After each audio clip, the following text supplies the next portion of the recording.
identity crisis. It's no secret that the Democratic Party is currently facing major internal issues, a struggle between the centrist wing of the party and the extremely vocal far-left progressive wing. Their struggle to get anything accomplished despite holding power over all three branches of government has taken center stage over the last couple of months, and stemming from polar opposite views within the Democratic Party on the direction of Biden's infrastructure package. Unpopular leftist policies such as CRT have plunged the Democrats' approval ratings to new lows among suburban voters and resulted in massive red waves this past October in Virginia and parts of New Jersey. And joining me now to break down the Democrats' internal struggle and how it will impact them at the polls looking ahead to the 2022 midterms is Newsmax senior political analyst and former Republican Senator of Pennsylvania, Rick Santorum. Rick, thank you for joining us on The Count tonight. Thank you, Logan. Good to be with you. Now, the big news this week was there were 5 centrist Democrat senators that are sinking Sully Omarova's nomination to be the top banking regulator. They are Jon Tester, John Hickenlooper, Mark Kelly, Kirsten Sinema, and the other one in that equation right now is Jon Tester. We've heard a lot about Senator Joe Manchin and his impact on getting things done in the Senate. And as a former senator, what do you think of this move this week from those senators kind of putting their feet in the sand and saying we are not going to let her be in charge of regulating our banks? Well, it's a smart move on their part. Several of those senators are up for re-election, and in tough states for them to win in what looks like to be a Republican wave election coming up in 2022. So I think they're just they're sort of covering their backside. That's really all that's going on here.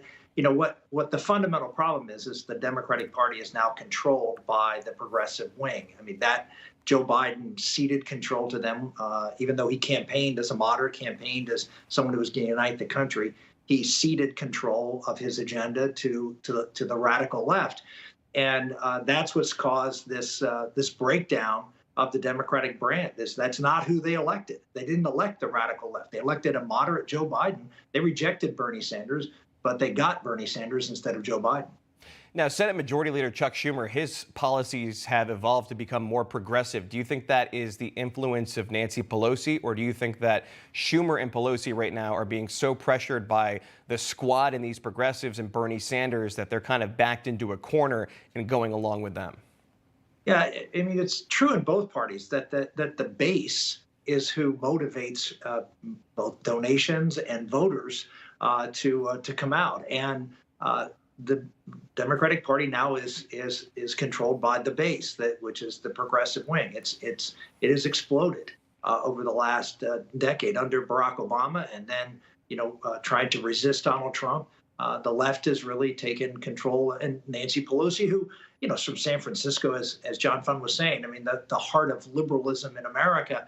And agrees with all those policies and always has, but she never was able to push them because that's not where the majority of her party was. Well, it is where they are right now. This is a party that's whose ideology is driven not by doing what's best. The reason these policies are unpopular, they weren't designed to help ordinary Americans. They were designed to pay off political interest groups so they could retain and grow their power base in Washington.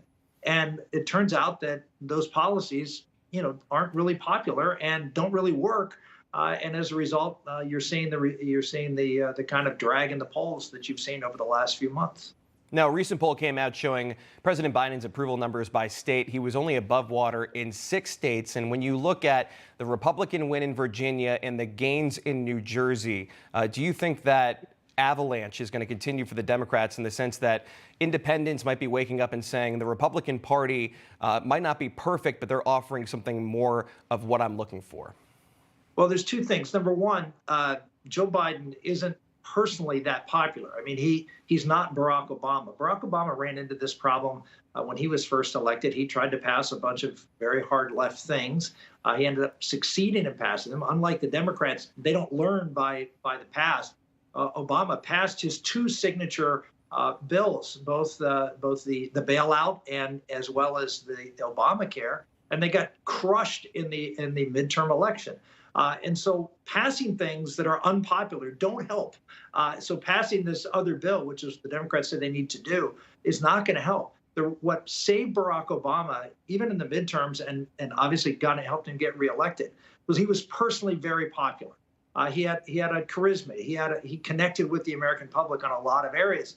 Joe Biden doesn't connect on any areas. I mean, Joe Biden is someone who most people don't think is up for the job. So I don't see him being able to sort of rally the troops in the midterm or even 4 years from now, like Obama was able to do, and put the party back together. Newsmax senior political analyst Rick Santorum. Senator, thank you for being here tonight. My pleasure. Thank you. You just watched Newsmax TV, America's fastest growing cable news channel, now in more than 70 million homes. You can get Newsmax TV on your cable system or check your cable guide. And if your system doesn't carry Newsmax, call them, tell them you want Newsmax TV, because we're real news for real people.